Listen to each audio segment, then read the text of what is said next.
Entonces mire que vamos a tener aquí el anticuerpo contra el factor estimulador del tiroides, hormona estimulante del tiroides, que es que decir.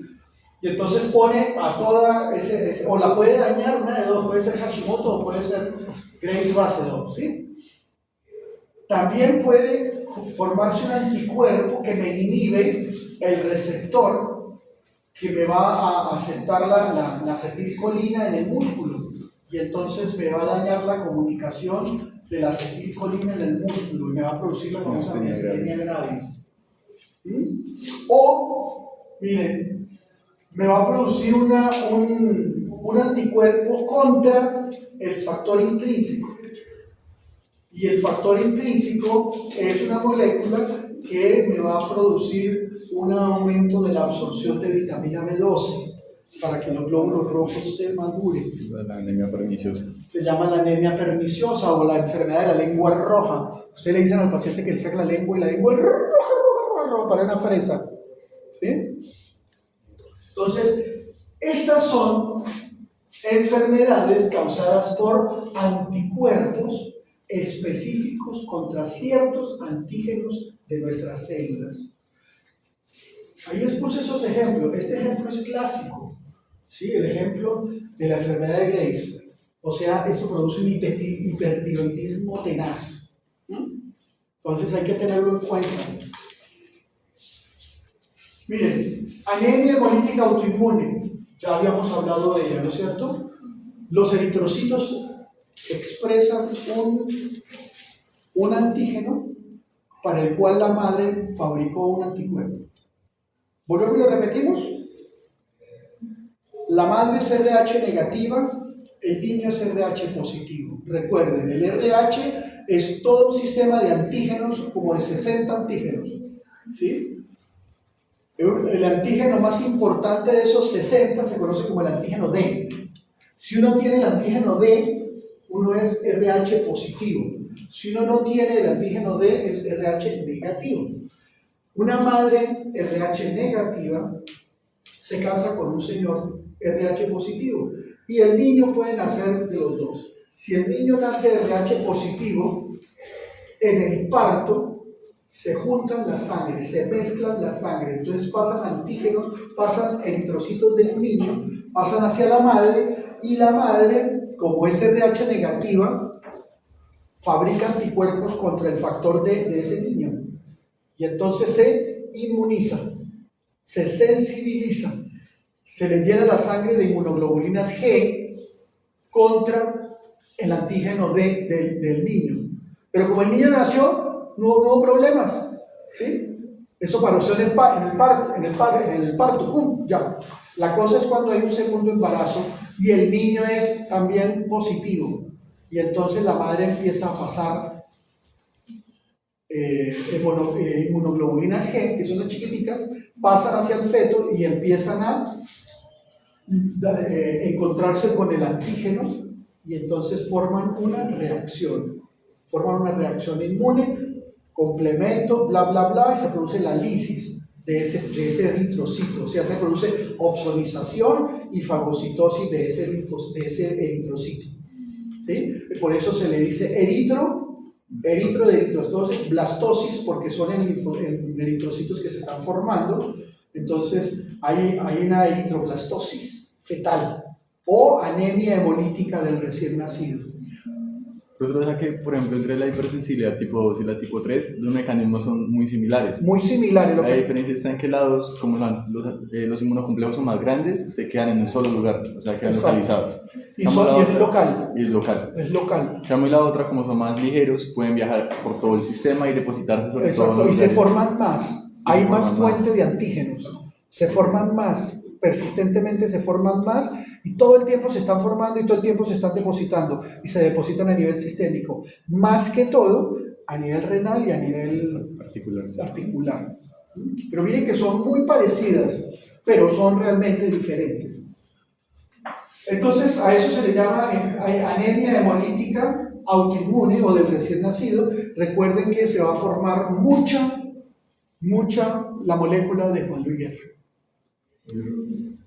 ¿Sí? Se forma mucho la molécula de Juan Luis Guerra.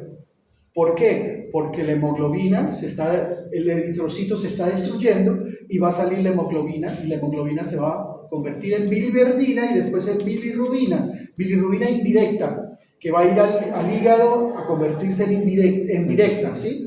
Pero entonces la que más abunda es la directa porque se están destruyendo eritrocitos altísimos.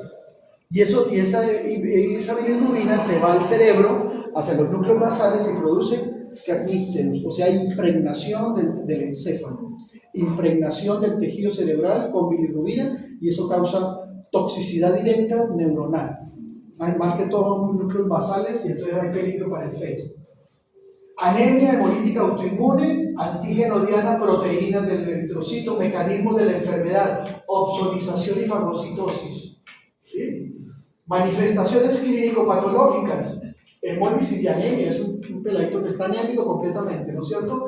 El púrpura trombocitopénico autoinmune son proteínas de la membrana de la plaqueta y hay anticuerpos contra ese antígeno. ¿Y qué hacen? Lo mismo, ¿sí? Opsonización y fagocitosis de plaqueta.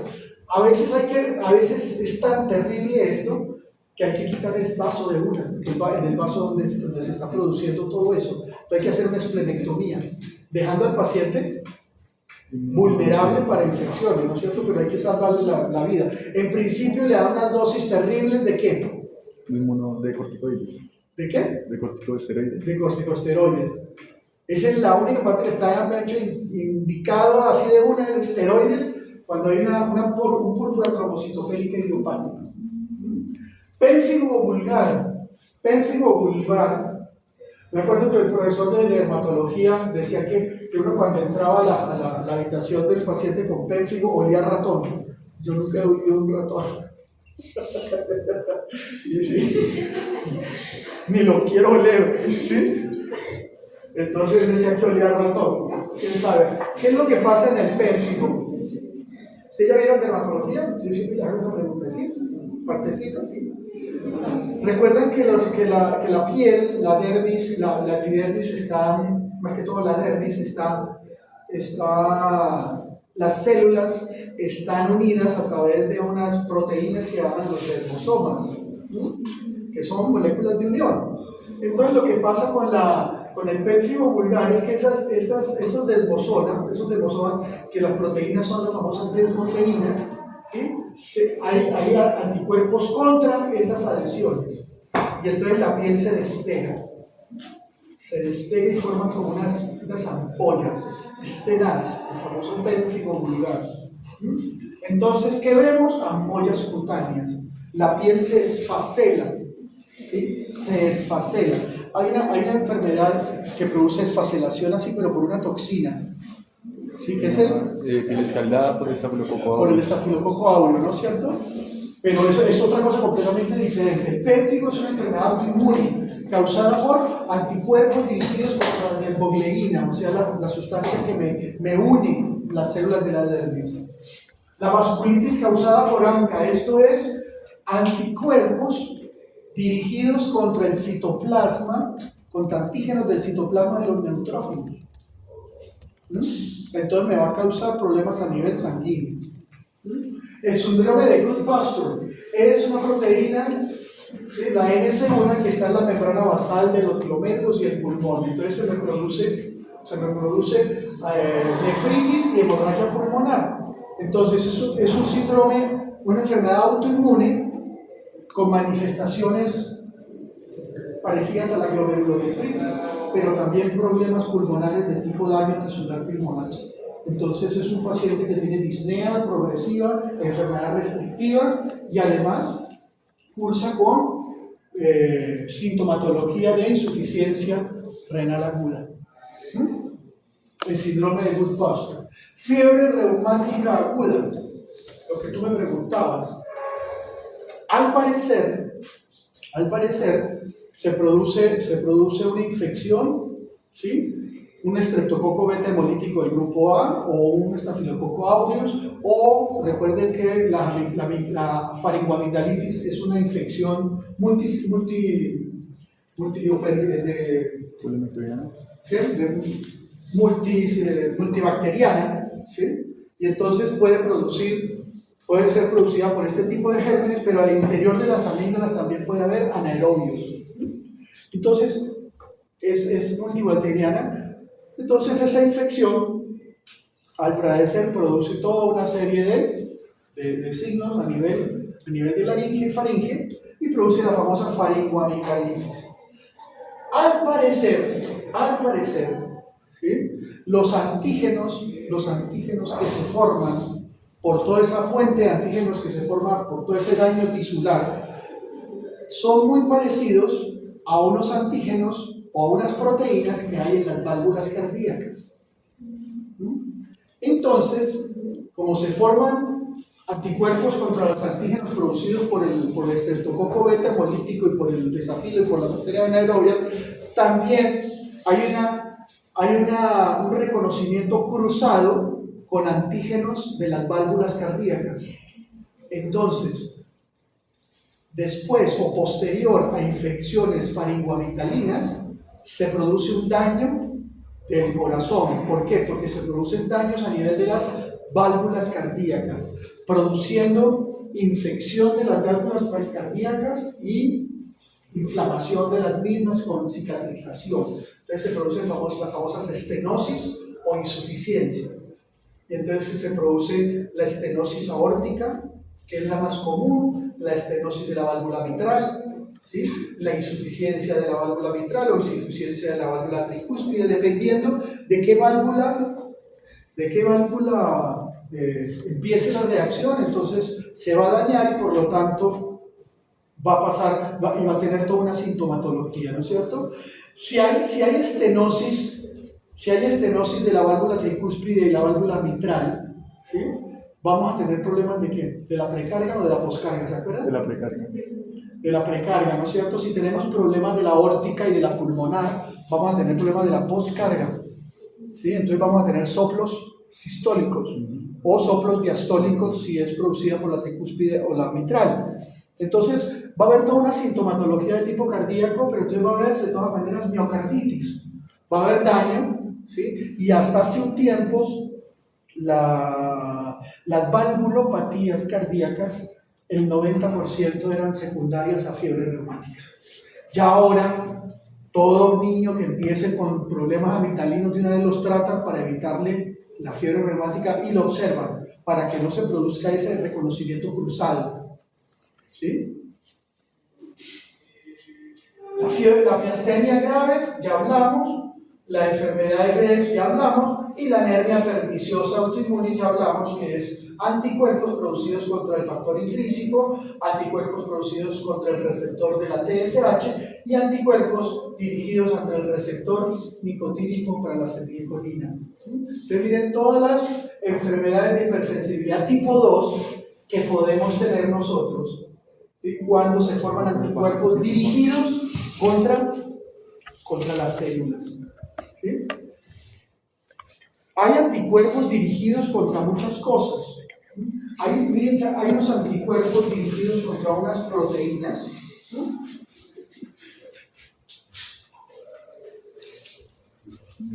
Contra unas proteínas, y esas proteínas tienen la capacidad de unirse a los lípidos de membrana. ¿Cómo son los lípidos de membrana? La famosa fosfatidilcolina o los fosfolípidos. En la membrana tenemos fosfolípidos, ¿no es cierto? Pues resulta que se forman unas proteínas que se unen a esos fosfolípidos, o sea, son como lipoproteínas, ¿no es cierto? Y se unen y tienen funciones.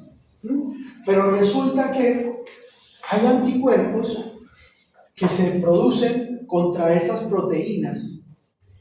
Y esas proteínas, cuando se juntan con el fosfolípido, ¿sí? Se forma un anticuerpo contra ese fosfolípido completo. Pero no es contra el fosfolípido, sino contra la proteína que se une al fosfolípido. ¿Lo entendieron? Tenemos aquí la célula. Perdón, tenemos...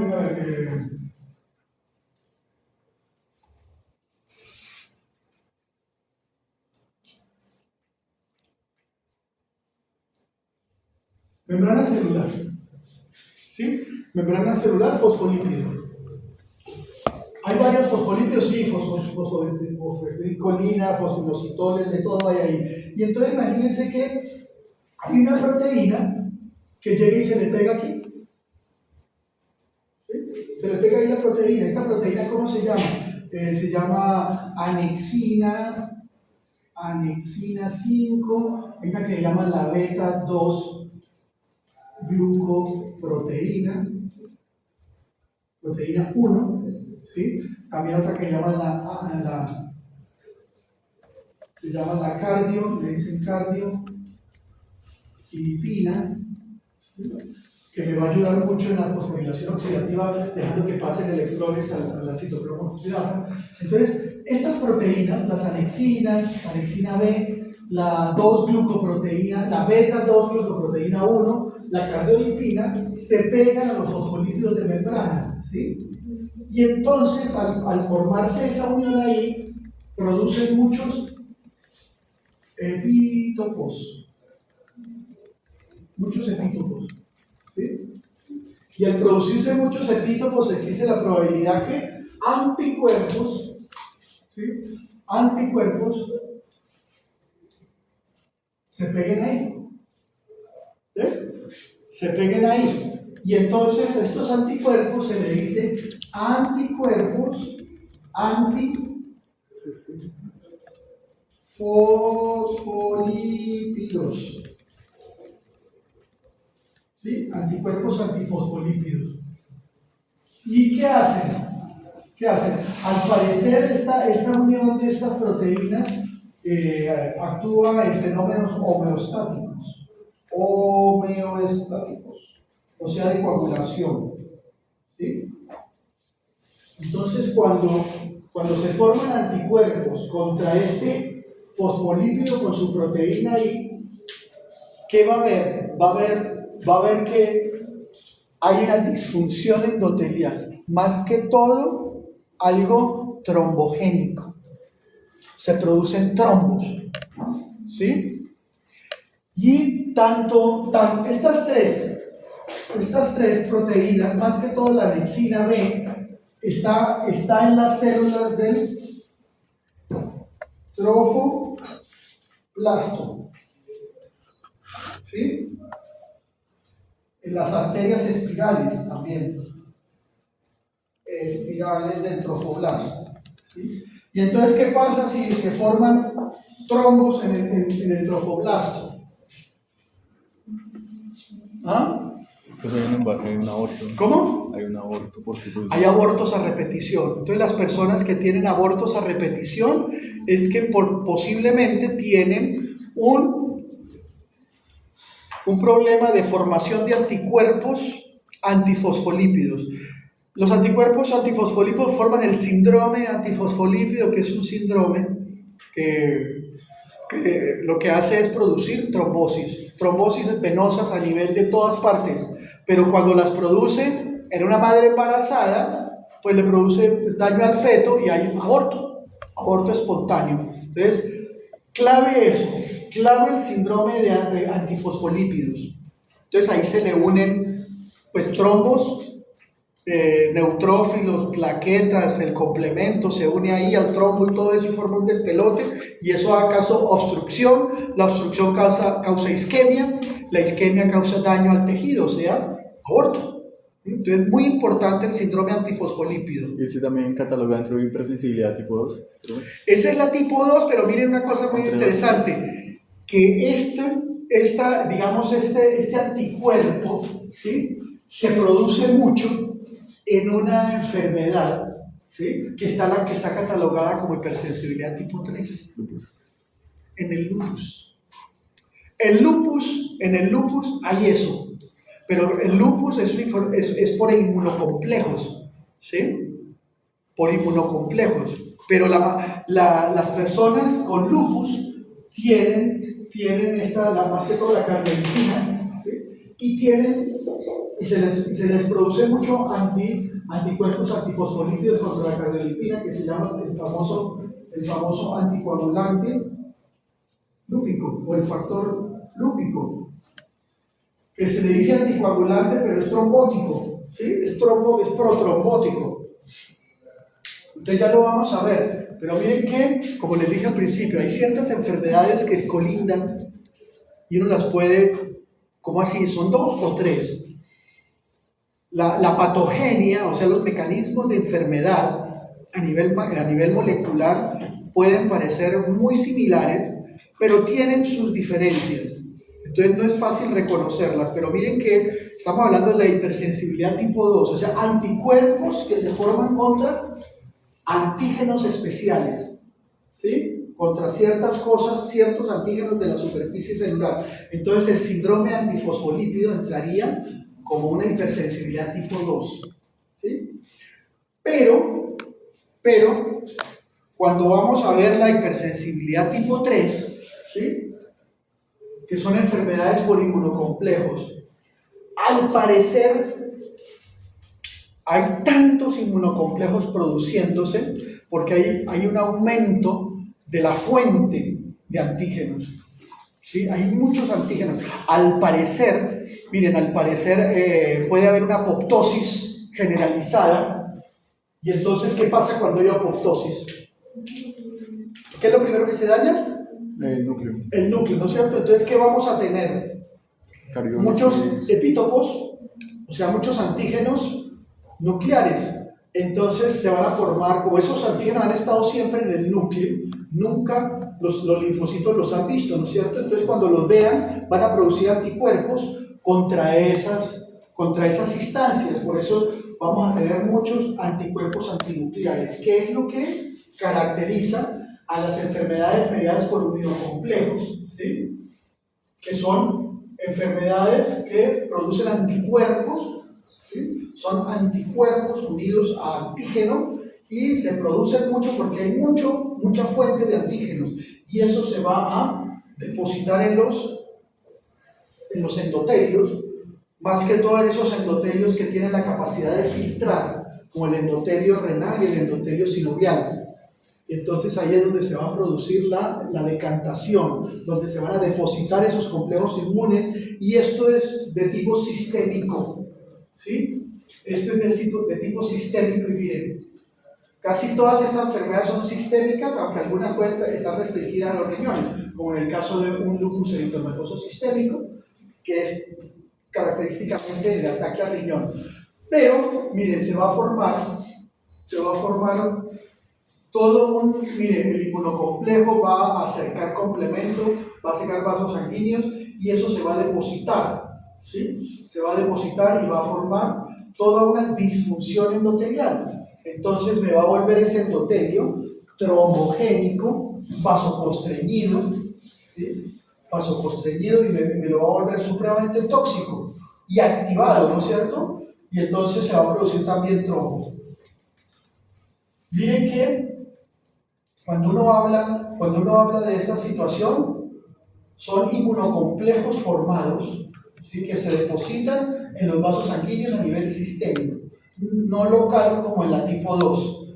Aquí es sistémico, a nivel de todos. Claro que preferentemente va a haber unos epitelios y unos endotelios, más proclives a producir esto, que son los endotelios glomerulares y sinoviales. Cuando yo inyecto una toxina, ¿sí? Sensibilizo a un animal, ¿sí o no?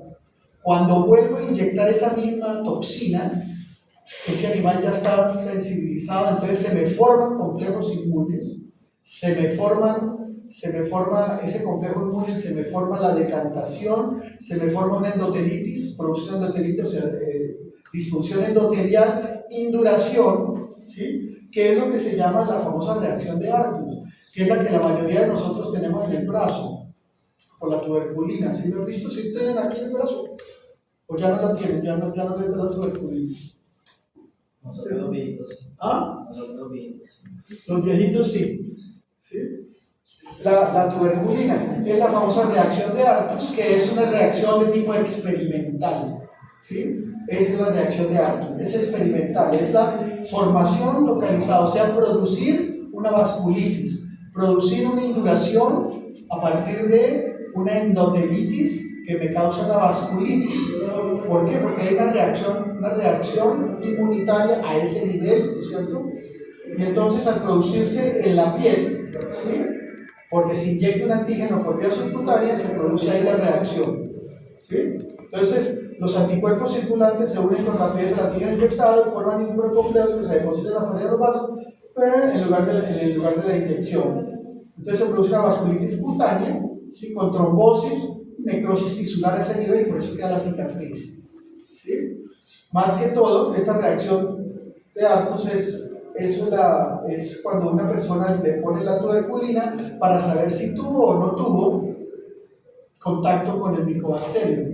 Si le sale positiva es porque hubo contacto, puede que la tenga activa o tiene anticuerpos, ¿sí o no? La famosa reacción de Artus. Entonces, se depositan muchos inmunocomplejos. Y entonces, ¿qué va a haber? Va a haber una enfermedad. ¿Cómo será esa patogenia?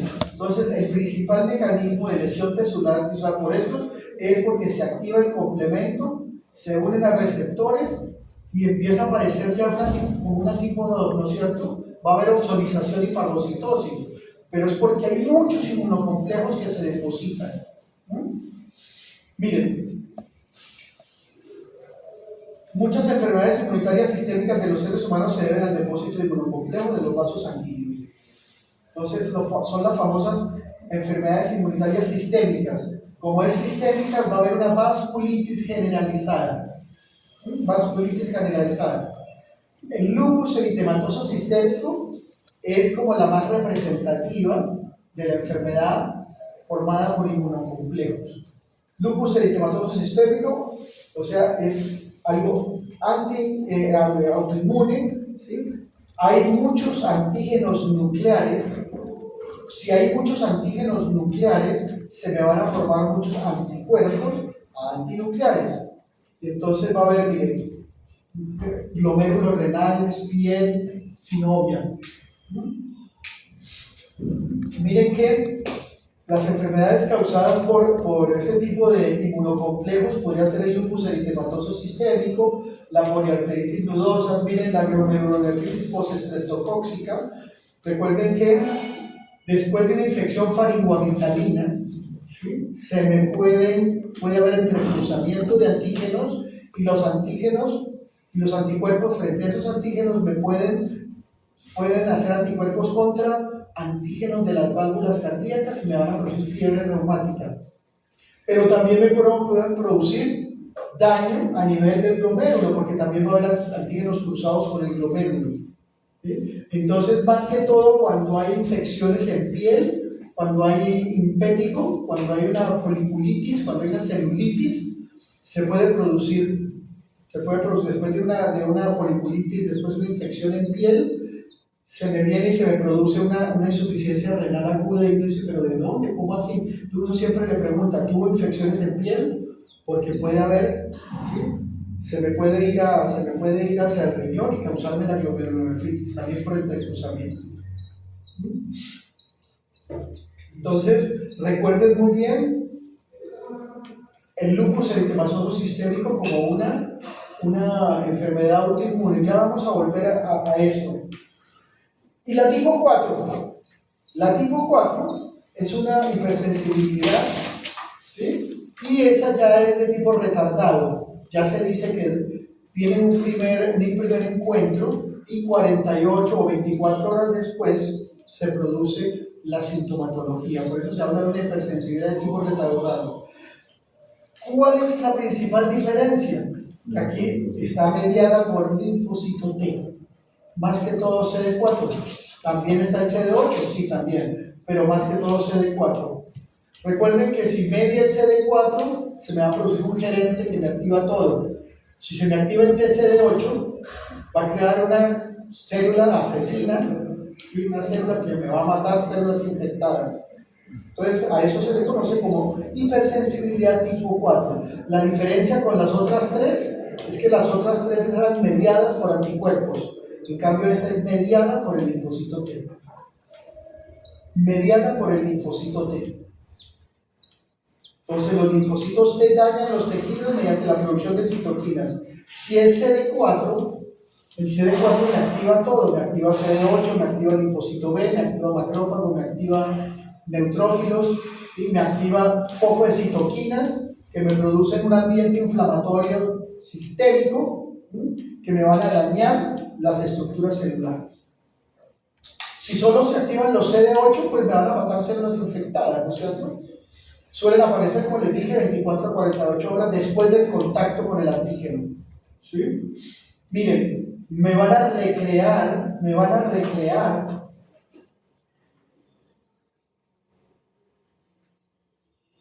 esquemas o escenarios TH1, TH17.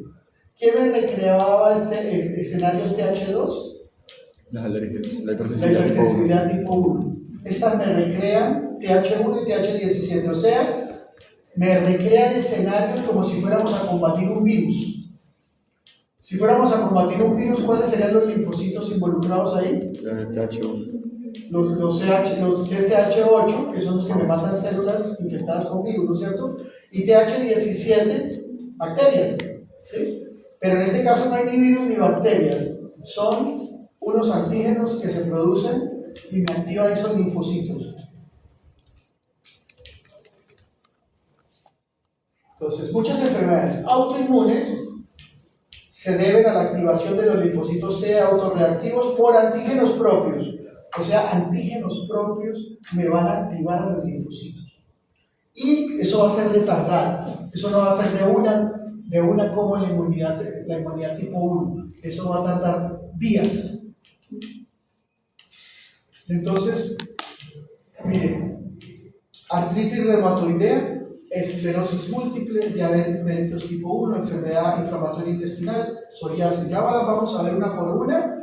Entonces, artritis reumatoidea, a grandes rasgos, ya la vamos a ver. La artritis reumatoidea es un antígeno que se produce en la sinovial y es desconocido por los linfocitos, es desconocido por las células presentadoras de antígeno, se la presentan al linfocito y el linfocito dice, sí, esto no es mío, y lo ataca.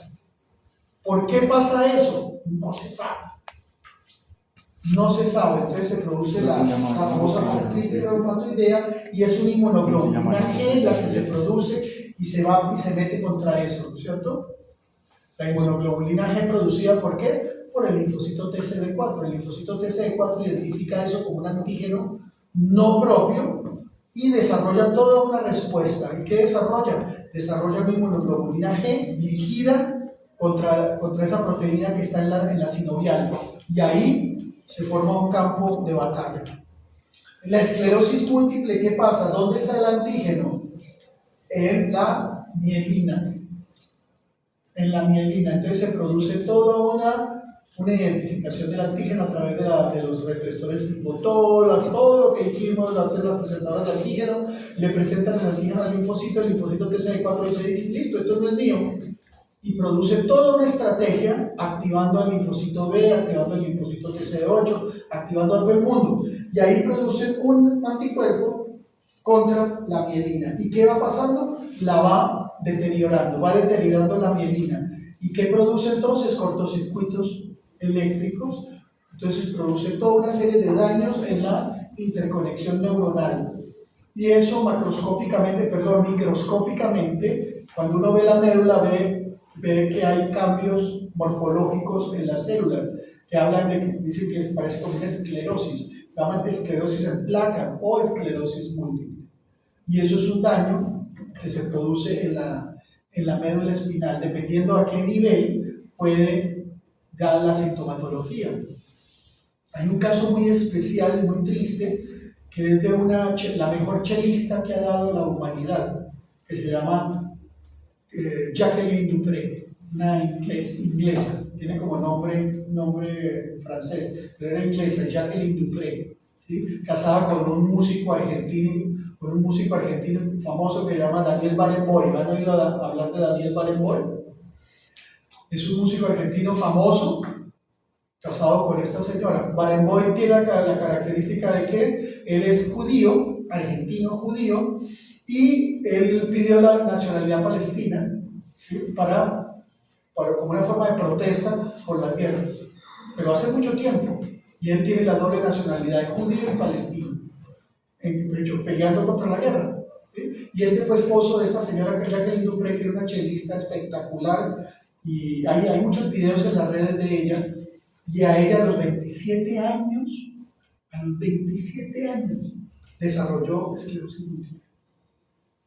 Y entonces empezó a tener problemas de movimiento en las manos, entonces no pudo volver a tocar.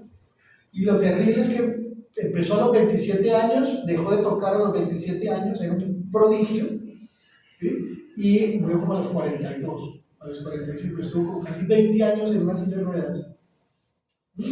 Hay una película que se llama Jackie y Honey, que es la vida de ellas, de las dos hermanas que eran música. Jacqueline du Pré, triste por una esclerosis múltiple. Y esto es de las damas, enfermedad de las damas jóvenes. Recuerden, las enfermedades autoinmunes es de las mujeres, ¿sí? Casi de 10 a 1. Esclerosis múltiple, diabetes mellitus tipo 1. La diabetes mellitus tipo 1 son antígenos, o sea, proteínas que se forman, o antígenos que se forman en las inmediaciones de las células beta del páncreas. Esos antígenos son reconocidos como no propios y se produce un anticuerpo contra esas proteínas de las células beta, y entonces las van matando en cuestión de meses, y la persona queda sin célula beta, o sea, queda sin insulina. Por lo tanto, tienen que colocarle insulina, inyectarle insulina para que viva. Entonces, estos son los pacientes insulino requirientes, no insulino dependientes, insulino requirientes. ¿Sí? La enfermedad inflamatoria intestinal se producen antígenos también cruzados contra bacterias entéricas. Recuerden que nosotros tenemos antígenos propios y bacterias en el intestino, 250 billones de bacterias, y que necesitamos siempre una eubiosis con ellas, ¿sí? Pero de todas maneras todo el tiempo las estamos combatiendo para mantenerlas a raya. Pero en algún momento se van a formar antígenos porque estamos en ese intercambio. Entonces por eso dice antígenos propios interrogados. Y entonces se forman anticuerpos contra esos antígenos, y entonces se produce una inflamación en el intestino, en el enterocito. Entonces vamos a tener que el tubo digestivo está formado por muchas capas. La capa superficial, la capa interna, que es músculo, ¿sí? También va a haber plexos nerviosos y va a haber una capa interna, ¿sí? Entonces, si se dañan todas las capas, se produce una enfermedad que se llama enfermedad de Crohn. Si se daña una sola capita, la anterior, se dice que tenemos una colitis ulcerativa, ¿sí? Eso lo van a ver bien en patología de gastro. Pero aquí, cuando se produce una disrupción de la tolerancia inmunológica y identificamos estos antígenos como no propios, entonces se produce una inflamación mediada por citoquinas TH1 y TH17, ¿sí? Donde se me activan linfocitos y se me activa todo, ¿sí? Y se me produce una inflamación, que se habla de que puede ser enfermedad de Crohn o colitis ulcerativa, dependiendo de la localización y si es un ataque a nivel de todas las capas o de solo una capa del intestino. Y la psoriasis, recuerden que el estrato basal de la epidermis es un estrato que está produciendo todo el tiempo queratinocitos. Y entonces un estrato que produce queratinocitos todo el tiempo, es una mitosis supremamente, ¿sí? Es muy buena esa mitosis. Entonces los queratinocitos que van naciendo van empujando a los que nacieron antes, y así. Recuerden que en la dermis es donde está el aporte sanguíneo, en la epidermis no hay aporte sanguíneo. Entonces los queratinocitos, mientras más se alejen de la dermis, van a perder aporte sanguíneo y se van muriendo. Entonces solo queda el queratinocito muerto con la queratina que produjo, y eso es lo que produce la parte bien superficial de la piel, que va descamando todo el tiempo, aunque nosotros no lo vemos, ¿sí? Resulta que eso se forman antígenos desconocidos y se produce una inflamación contra esos antígenos, y entonces el estrato basal va a producir un aumento de esa mitosis para contrarrestar esos queratinocitos que están siendo inflamados, y entonces se va a producir un aumento de la proliferación del queratinocito. Eso es lo que se llama psoriasis, ¿sí? También hay problemas en las articulaciones, por eso se habla de artritis psoriática, o sea, artritis con problemas de piel. ¿Qué otra cosa es importante ahí? Es esta inflamación granulomatosa. La infección granulomatosa es cuando la célula presentadora de antígeno reconoce al antígeno, reconoce una bacteria, reconoce cualquier cosa y trata de comérselo, ¿sí? Y el linfocito produce toda la inflamación para aprovechar que está dentro de la célula para matarla. Pero ¿qué pasa? No la puede matar, el fagocito no puede matar, la fagocita, pero no la puede matar, entonces se forma toda una reacción contra ese macrófago que se formó, y entonces llegan más y más células, y más células, y más células, y forman toda una inflamación alrededor de esto, que se conoce como infección granulomatosa. Esa es la patogenia de las enfermedades granulomatosas, cuya principal característica es la que se desarrolla en la TBC, o en la tuberculosis. Recuerden que la tuberculosis es una enfermedad más que todo de localización pulmonar, pero podemos tener una tuberculosis diseminada. A eso se le dice TBC lineal. ¿Podemos tener TBC cerebral? Sí, claro. Una encefalitis por TBC. A todo nivel podemos tener la tuberculosis, ¿sí? Por eso se llama TBC lineal, cuando es sistémica. Entonces se produce la infección granulomatosa, también es una hipersensibilidad tipo 4. Entonces miren que aquí tenemos la célula presentadora de antígeno, el linfocito T, el TSR, el CD28, ¿sí ven? Y se va a producir pues la inflamación. Y aquí podemos bloquear la coestimulación, podemos bloquear las vías como la JAK, ¿sí? Podemos bloquear la interleuquina 2. Recuerden que la interleuquina 2 es proliferación celular. Si nosotros bloqueamos la interleuquina 2 a través del bloqueo del receptor, podemos bloquear la proliferación, podemos bloquear la interleuquina 17, podemos bloquear toda una serie de respuestas como tratamientos biológicos. ¿Para qué? Para disminuir el voltaje de las enfermedades autoinmunes, más que todo de este tipo por el linfocito, ¿no es cierto? Podemos, miren, el famoso bloqueador del factor de necrosis tumoral, ¿sí? Dirigido contra el receptor que es muy usado en la artritis reumatoidea.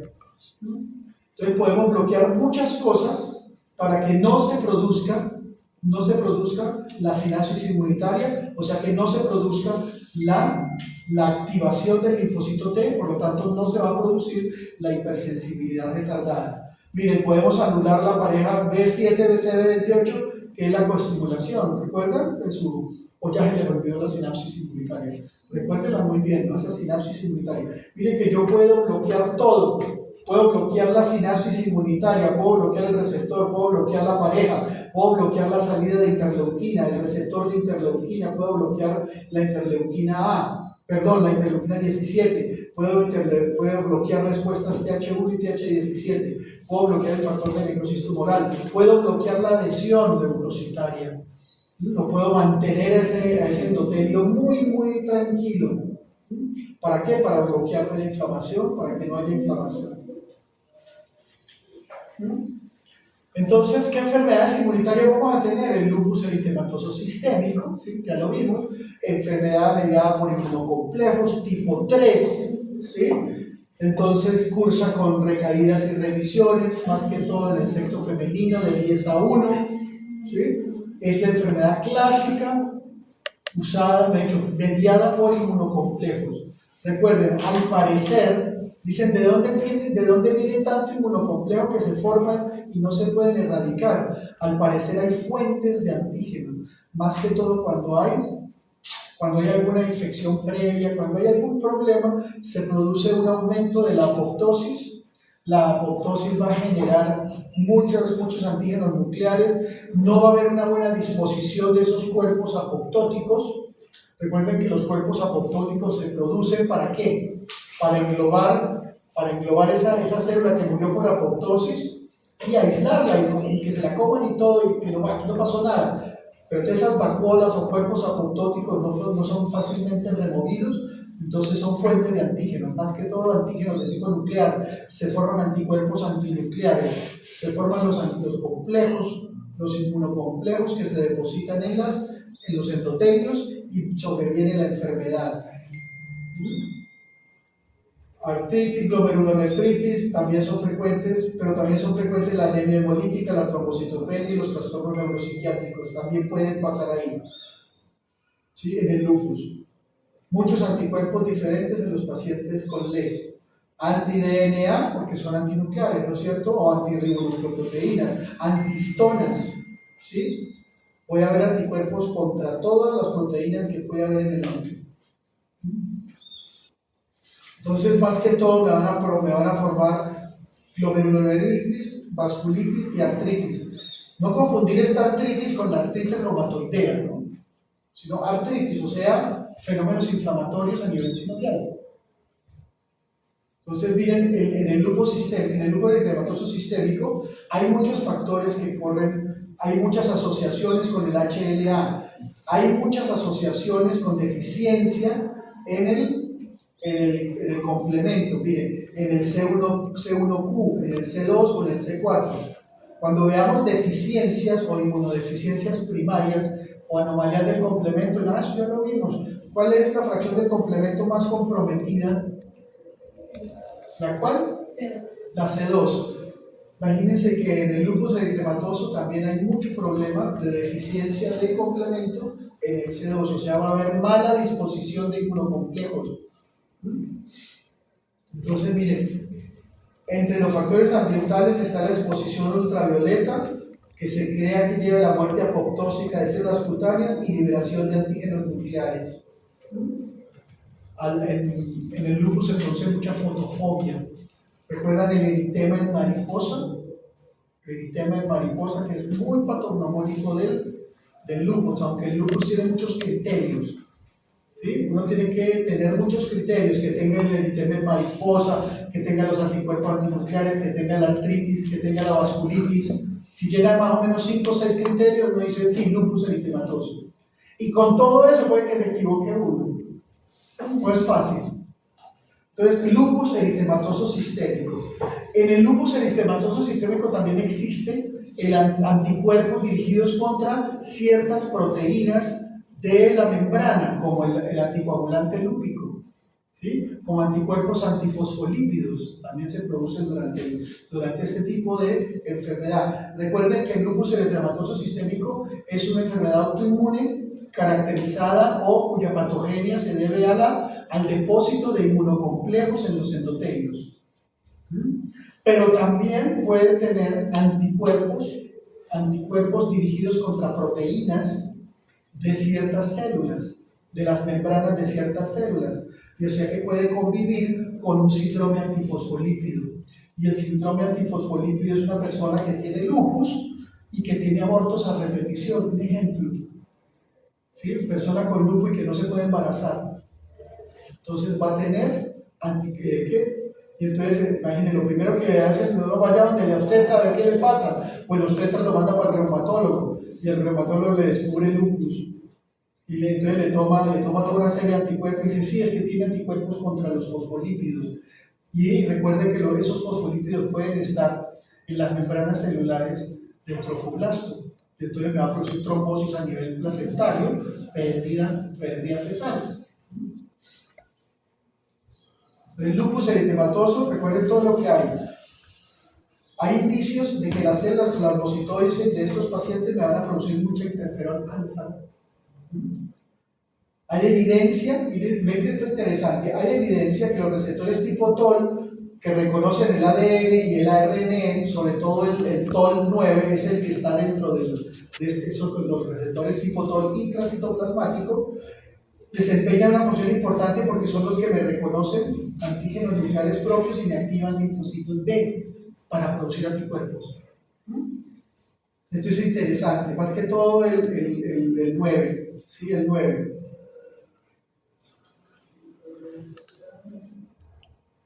Entonces la idea es que se producen muchos antígenos, y llevan muchos antígenos contra instancias celulares que causaría la irradiación ultravioleta a esas células, y entonces van a producir antígenos, van a producir apoptosis. La apoptosis no se logra llevar a cabo bien, entonces hay una fuente permanente de antígenos, más que todo nucleares. Por eso es que se forman los anticuerpos antinucleares, porque hay una fuente de antígenos producidos por una apoptosis secundaria a la irradiación de luz ultravioleta o algún tipo de infección o algún tipo de noxa. Producen daño de los cuerpos apoptóticos o vacuolas apoptóticas, que son las que los fagocitos tienen que englobar para erradicarlas. Al parecer ahí no se puede erradicar bien y se constituye como fuente de antígenos. Recuerden que ahí lo que se activa para que sea reconocido por los TOL tipo 7 y tipo 9 son patrones moleculares asociados a daño. Patrones moleculares asociados a daño, que son restos de partículas nucleares de las células. Entonces, esta es una enfermedad que es una enfermedad autoinmune supremamente agresiva, supremamente temida, ¿sí? Lupus eritematoso sistémica. Lupus quiere decir como mordisco de lobo, porque el lupus es lobo, ¿no es cierto? Porque se produce como un mordisco de lobo a nivel de la piel y también a nivel interno. Lupus quiere decir lobo, lupus caninus. ¿Cómo es el modelo molecular? Miren, aquí tenemos unos genes que predisponen, ¿sí? Y unos desencadenantes. Miren que aquí que habla de que hay una apoptosis, que hay un defecto en la eliminación de los cuerpos apoptóticos. Esos cuerpos apoptóticos, recuerden la apoptosis, la vía intrínseca y la vía extrínseca. Estudienlo. Vía intrínseca y vía extrínseca. Entonces, por ambas se van a producir los cuerpos apoptóticos o vacuolas apoptóticas que me van a producir, esas vacuolas van a ser englobadas por los fagocitos y van a ser erradicadas. ¿Qué pasa cuando hay una mucha carga de antígenos nucleares? Se van a producir muchos anticuerpos antinucleares y complejos antígeno-anticuerpo. Esos complejos de antígeno-anticuerpos me van a producir muchos complejos autoinmunes, complejos inmunes. Y esos complejos autoinmunes me van a producir, ¿sí? El depósito de esos complejos a nivel endotelial. Recuerden que son muchos y además esto ocurre a nivel sistémico. Bueno, hablamos del síndrome antifosfolípido. Son proteínas que se unen a lípidos de membrana, ¿sí? Y entonces, ¿qué van a producir? Van a producir esas proteínas que se unen a lípidos de membrana, se van a constituir como antígenos. Y entonces se van a formar anticuerpos contra esos antígenos. Y esos antígenos tienen función. Entonces, al dañarlos, al bloquearlos, entonces me van a producir trombosis. Entonces, el síndrome antifosfolípido es un trastorno autoinmunitario que forma anticuerpos contra antígenos especiales que recubren las células, o sea que están en la membrana. Esos antígenos son fosfolípidos mezclados con esas proteínas, ¿sí? Y entonces me van a producir complicaciones del embarazo. Recuerden que las proteínas son la cardiolipina, la anexina B y la beta-2 glucoproteína 1. Esas son las principales. Y esas son las que se unen al fosfatidilcolina, o sea, al fosfolípido de membrana, para formar el antígeno, el cual estimula la formación del anticuerpo. Y el anticuerpo me daña me daña esa sustancia. En el trofoblasto, en las células del trofoblasto se produce eso porque allá también hay esos fosfolípidos. Entonces se produce daño a ese nivel y entonces se produce disfunción endotelial del trofoblasto. Lo único que no podemos permitir nosotros es que haya una disfunción endotelial en el trofoblasto. ¿Qué es el trofoblasto? Es la parte fetal de la placenta. ¿Se acuerdan? El trofoblasto hace la parte fetal de la placenta. La decidua hace la parte materna de la placenta. ¿Qué hace la placenta? O sea, la membrana placentaria, donde discurren nutrientes y oxígeno y CO2 de un lado para otro. ¿Sí? Eso es endotelio dependiente. Se produce eso, la viabilidad y la seguridad y la garantía de que todo está perfecto y que durante 9 meses eso está perfecto, es que hay un endotelio funcional, ¿sí? Tromboresistente, vasodilatado, sin sustancias tóxicas, un endotelio perfecto, ¿no es cierto? Pero si tenemos unos anticuerpos dándole duro a unos fosfolípidos de membrana, me va a formar una endotelitis en primer término y después una disfunción endotelial con trombogenia, o sea, con trombos. El trombo me va a formar isquemia, la isquemia me va a disminuir el riego sanguíneo y entonces me va a producir una disminución del riego sanguíneo de la madre hacia el feto. Y eso me va a producir, pues, isquemia, daño al tejido, muerte fetal, abortos a repetición. Entonces, esa es la explicación del síndrome antifosfolípido. La fisiopatología no se conoce con precisión, pero más o menos eso es lo que les he comentado, lo que se conoce.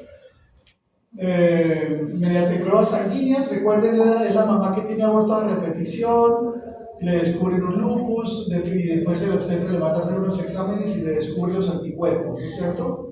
Trombosis arterial venosa microvascular, pérdida recurrente de embarazo causada por anticuerpos dirigidos contra una o más proteínas unidas a los fosfolípidos. Por ejemplo, la beta-2-glucoproteína 1, la protropina, la anexina B y la anexina A5. Tanto la anexina como la beta-glucoproteína como la cardiolipina están presentes en las células trofoblásticas. Por eso es que se produce problema a nivel de las células trofoblásticas. Recuerden, no puede haber disfunción endotelial en la placenta. Cuando ustedes ven a obstetricia cuando en noveno, en octavo, van a ver que va a haber insuficiencia placentaria, va a haber toda una serie de cosas que les van a enseñar, ¿sí? Pero ahí van a tener que aplicar todos los conceptos de disfunción endotelial. Una insuficiencia placentaria puede ser eso, un síndrome antifosfolípido, o puede ser un aumento de la calcificación del endotelio. Entonces van a volver a ver endotelio, van a volver a ver todo ese tipo de conceptos de inmunidad. Entonces recuerden muy bien la proteína comprometida en los abortos espontáneos secundarios a síndrome antifosfolípido, es la beta-2-glucoproteína y la anexina. ¿Sí? También pueden hablar de cardiolipina, pero las dos, la beta-2-glucoproteína y la anexina, son proteínas que se fijan a la fosfodietilcolina de los fosfolípidos de membrana del trofoblasto y de las arterias espirales. Recuerden que las arterias espirales son las que comunican el trofoblasto con la decidua, y esas arterias se vuelven después arterias uterinas. Entonces son muy importantes para conducir el oxígeno y los nutrientes de la madre hacia el feto.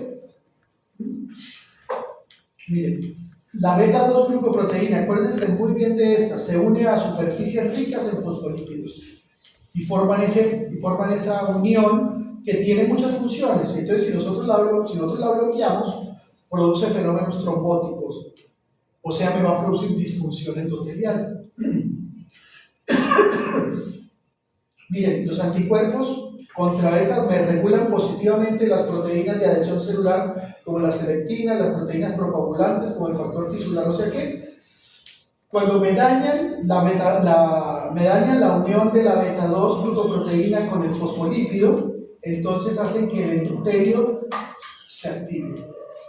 o sea que haya disfunción endotelial. Entonces se me vuelve bien, se me aumenta la adhesión celular, o sea, se me forma una inflamación. ¿Yo para qué necesito inflamación en el endotelio de allá? Necesito ese endotelio libre. Fuera de eso, con proteínas procoagulantes como el factor tisular y el PAF y toda una serie de factores que van a hacer trombogénesis. Y entonces me van a producir trombosis a ese nivel.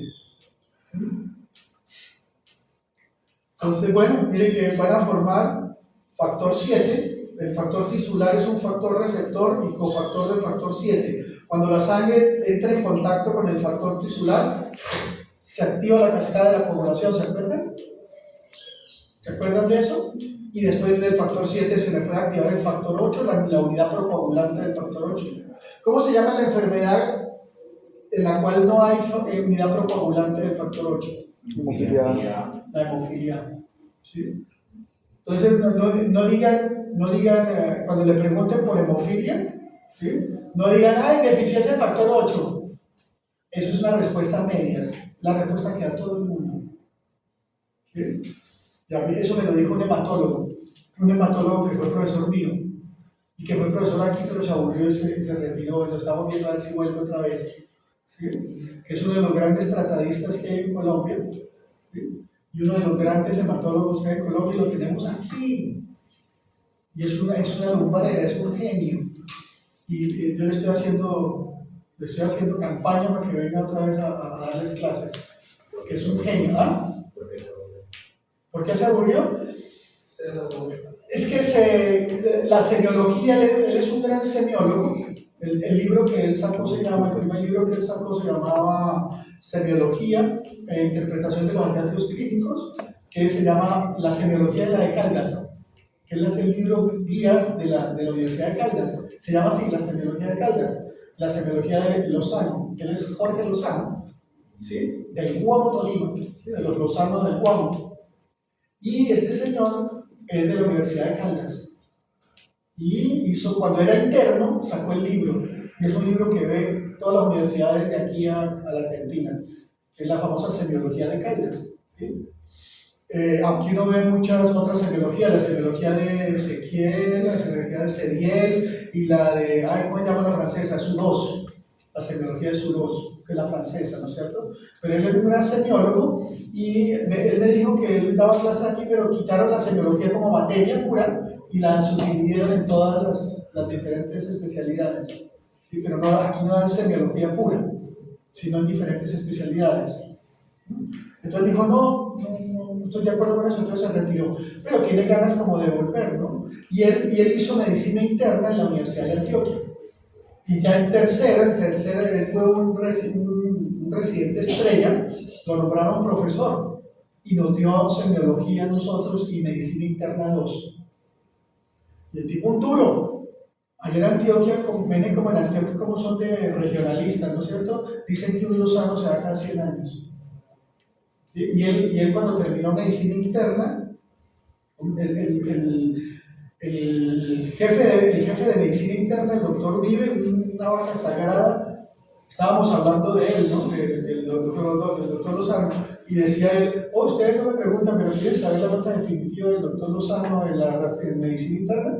De hecho, él se graduó como médico internista, ¿sí? La nota definitiva. ¿Cuánto fue la nota definitiva del doctor Lozano en medicina interna en su residencia? En esa época eran 3 años, ahora estamos 4. La nota definitiva fue 5. 5, o sea, en todas las rotaciones que hizo, en todas le pusieron 5 porque era, no lo he dicho, era una lumbrera. Y cuando terminó medicina interna le dijeron, quédese, dígame qué quiere hacer, quédese. Y entonces dijo, yo quiero hacer hematología. Y entonces se quedó en el departamento de hematología haciendo hematología, con los que meses antes habían sido sus profesores. Y junto con ellos, en los años 80, hicieron el primer trasplante de médula ósea en Colombia. O sea, fue una persona muy importante y lo nombraron jefe del banco de sangre del Hospital San Vicente Paúl allá en Medellín, pero entonces allá lo sacó la violencia. Se le metió la guerrilla, lo pegaron, mejor dicho, volvieron al laboratorio una chipuca. Ahí era cuando la delincuencia se metía al hospital a matar a los operados, porque llegaban con tiros, ¿no? Llegaron con tiros, puñaladas, y entonces los operaban y los salvaban. Y cuando estaban en recuperación, llegaban otra vez los sicarios y los remataban ahí, ¿sí? Y entonces todo ese ambiente, y el hombre era una persona muy tranquila, como un low profile, tranquilo, guapón, tranquilo. Y entonces dijo, no, yo me voy, y se vino para acá. Se vino para acá a trabajar en el Federico Lleras. Fue profesor, y me habló, y fue profesor del doctor Barrera. ¿Sí? Y el doctor Barrera dijo, uy, no, el doctor Lozano, yo siempre me le pegaba a él cuando recién llegué yo, me le pegaba a él para aprender. Y estuvimos hablando todo un tiempo del profesor Lozano, que, imagínense, y el profesor Barrera es una luz también, es un genio. Y de hecho se juntaron esos dos en el cuidado intensivo, y eso es que las rondas con ellos eran, la gente que ya ha pasado y que se acuerda que las rondas con ellos eran espectaculares, porque era mucha docencia y se aprendía mucho. ¿Quién es el que se la pasa? Uno que ahora está en sexto se la pasa con el profesor Barrera. Lastimosamente el profesor Barrera se pensionó hace como un mes. No sé si ustedes alcanzarán a aprovecharlo, pero han tenido clases con él, ¿no es cierto? ¿Quién le dio a él? ¿Qué le dio? ¿Carne? No, imagínense. Pero uno de los profesores de él fue Lozano. Y Lozano me decía que ahí llegamos a cómo uno tiene que decirle a la gente, cómo tiene que decirle al profesor. Entonces, cuando le pregunten por hemofilia, no digan deficiencia de factor 8. Es una respuesta a medias. Tienen que decir, la hemofilia es una deficiencia del factor de la unidad procoagulante del factor 8. Entonces ahí van a escribir, porque eso no lo sabe sino los hematólogos. Deficiencia de la unidad procoagulante del factor 8. Esa es la hemofilia.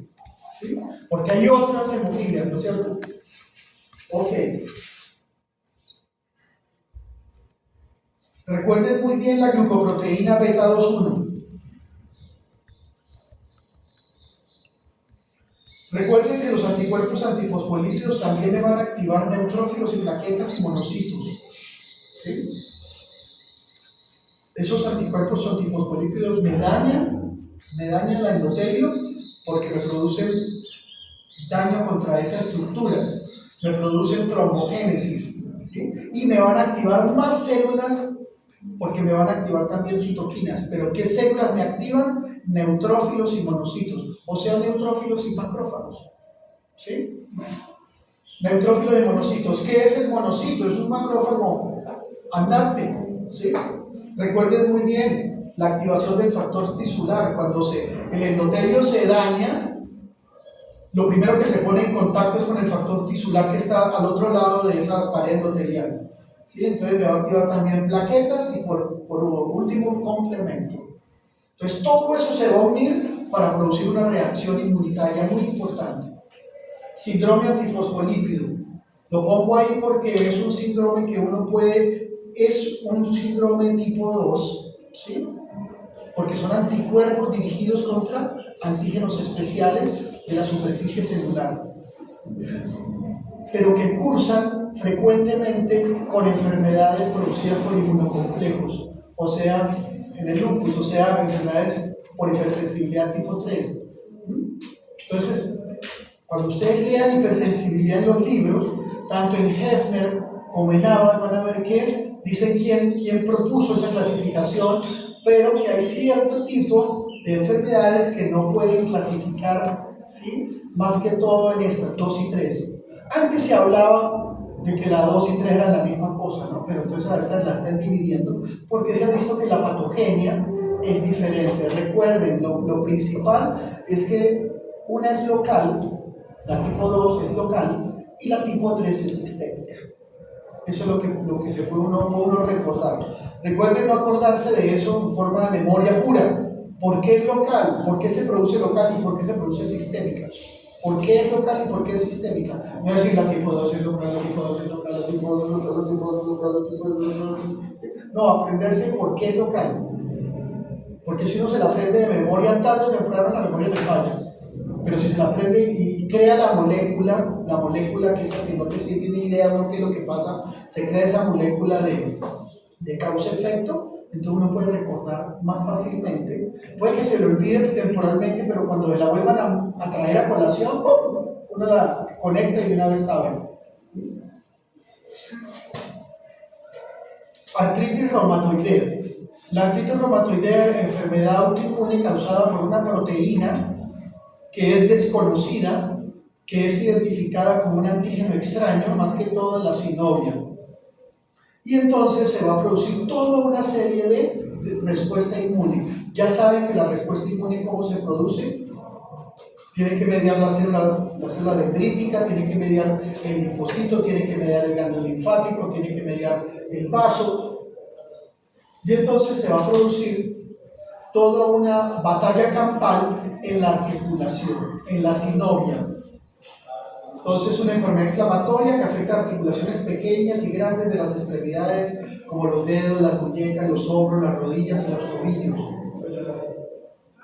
Un paciente me decía que le dolía desde aquí, el axis, el atlas, el axis y el coxis. Un paciente médico. Le dolía todo. O sea, yo soy un libro ambulante de reumatología. Inflamación de la sinovial. Y entonces recuerden que la sinovial es una membrana que nutre a una estructura muy importante que es el cartílago, que es una materia, ¿sí? Es una unión de un tejido que me va a producir células mesenquimales, que son células generadoras de hueso. Entonces, si me destruye el cartílago articular, me va a dañar el hueso que se está preformando. Entonces, miren todo el daño que puede causar, ¿sí?, la sinovial afectada. Recuerden que la sinovial tiene una presión hidrostática bastante peculiar, muy parecida a la presión hidrostática del corpúsculo renal. Entonces, aquí es donde se producen muchos filtros. Tienen que producirse filtros de la sinovial de un lado hacia otro para nutrir todo el cartílago. Y ahí se va a producir toda una batalla campal del linfocito TCD4, que me alebrestó los macrófagos y me alebrestó los neutrófilos y me alebrestó los linfocitos TCD8 para que me combatieran un antígeno que está en las células de la sinovial. Miren, las respuestas inmunitarias celulares tumorales pueden contribuir al desarrollo de la sinovitis. La sinovitis, entonces, miren, me alebrestan al CD4, se me produce un escenario TH1, TH17, como si fuera un virus o una bacteria, y todas las citoquinas que se puedan imaginar. Y todo esto me va a conducir a una sinovitis. A eso se le conoce, cuando ustedes vean medicina interna y vean nuevamente reumatología y vean enfermedades reumatológicas. Una de ellas va a ser pues, el lupus y la artritis reumatoidea, y le van a hablar de esta sinovitis que los reumatólogos le conocen con el nombre de PANUS. PANUS, que es la inflamación, la sinovitis. Recuerden, se daña la sinovia, y pueden consultar Tortura para que vean la sinovia bien bonita, porque la sinovia es tan importante para alimentar al cartílago, a ese tejido mesenquimal que me va a producir hueso, ¿no? Entonces, por eso es importante la sinovia. Entonces, se daña todo eso. Imagínense una respuesta TH1 y una TH17 juntas, ahí en ese pedacito. Entonces, se me va a producir un panus. Un panus es la destrucción del cartílago articular, ¿sí?, secundario a la sinovitis. Desde el punto de vista, miren todas las citoquinas que puedo tener yo. ¿Por qué? Porque es tipo H1 y tipo H17.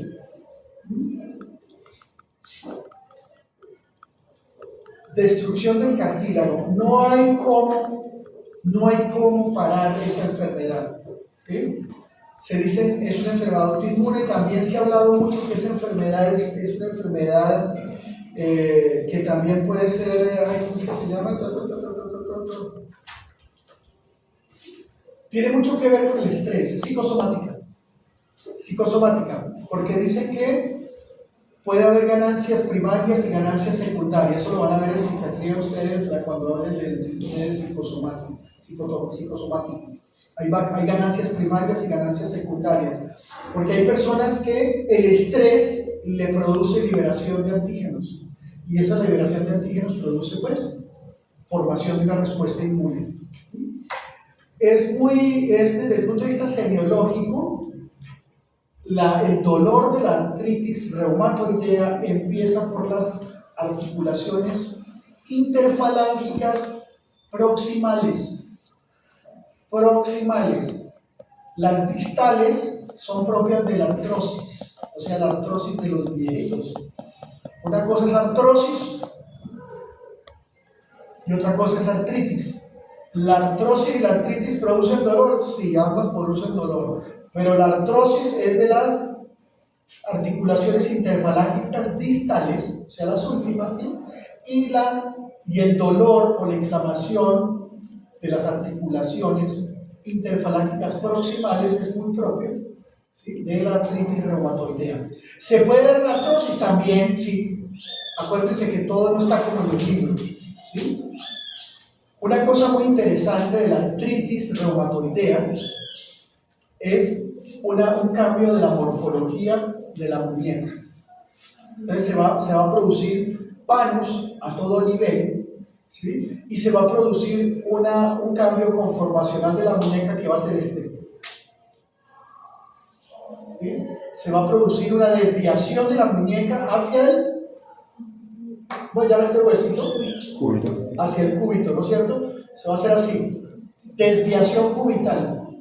Y usted ve las manos de los pacientes con la desviación cubital y esto aquí hipertrofiado, ¿sí? Miren las manos de los pacientes, ¿sí? Miren las manos de los pacientes. Miren en los ojos, claro. Miren en los ojos, claro. No, pero si ustedes ven un paciente con desviación cubital y aumento o una hipertrofia muy evidente de esta parte, así, eso va a ser artritis reumatoidea. Paciente joven, y paciente más o menos de 40 a 45 años. Más que todo mujer, ¿sí?, con desviación cubital. Otra cosa muy importante que les dicen esos pacientes es la rigidez matinal. Ay, doctor, yo amanezco, pero mejor dicho así, y poco a poco me voy soltando. Y ya al final del día ya me puedo mover, puedo, ¿sí?, pero amanezco engarrotado. ¿Eso cómo se llama? Rigidez matinal. Y es muy propio del paciente de artritis reumatoidea.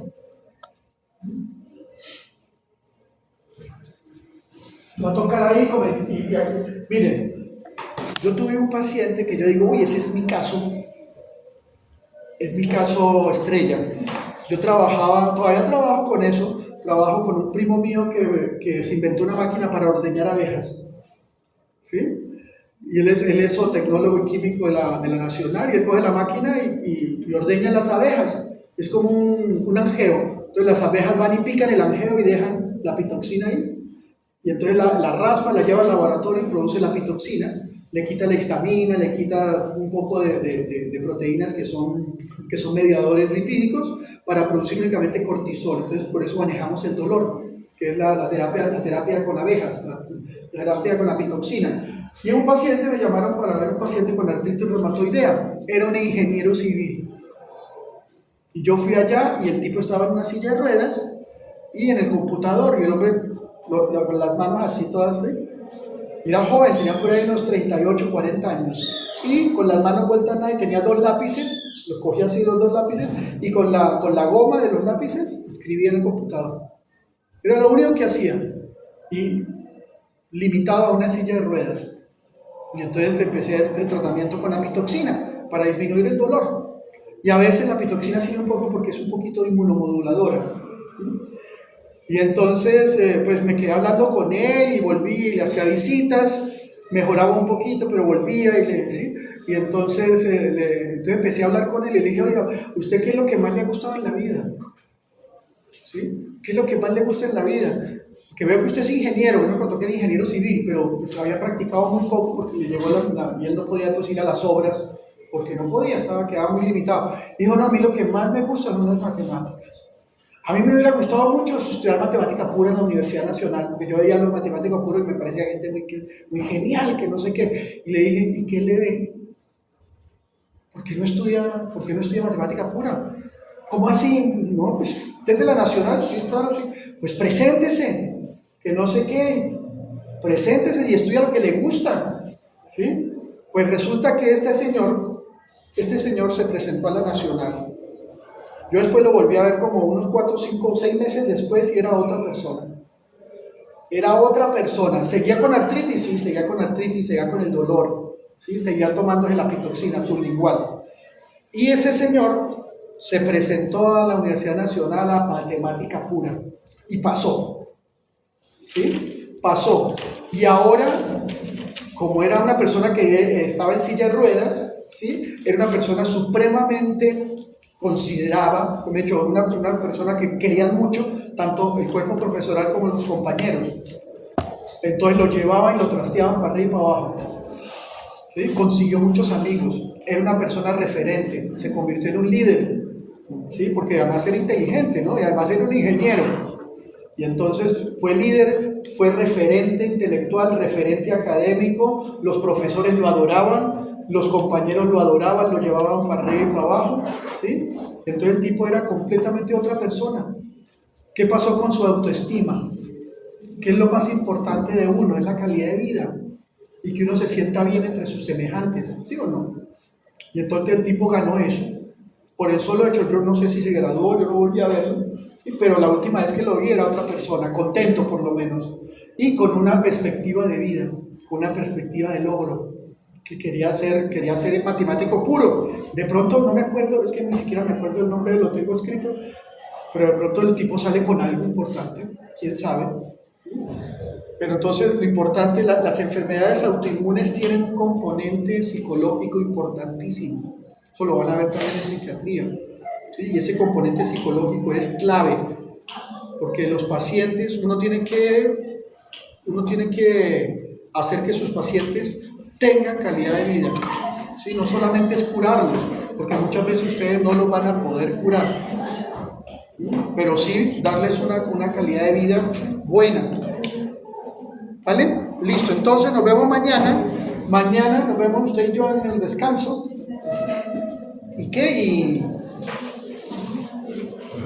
Y nos vemos para seguir hablando de hipersensibilidad. Y mañana empezamos síndrome de infección recurrente. Piensen lo que es una infección recurrente.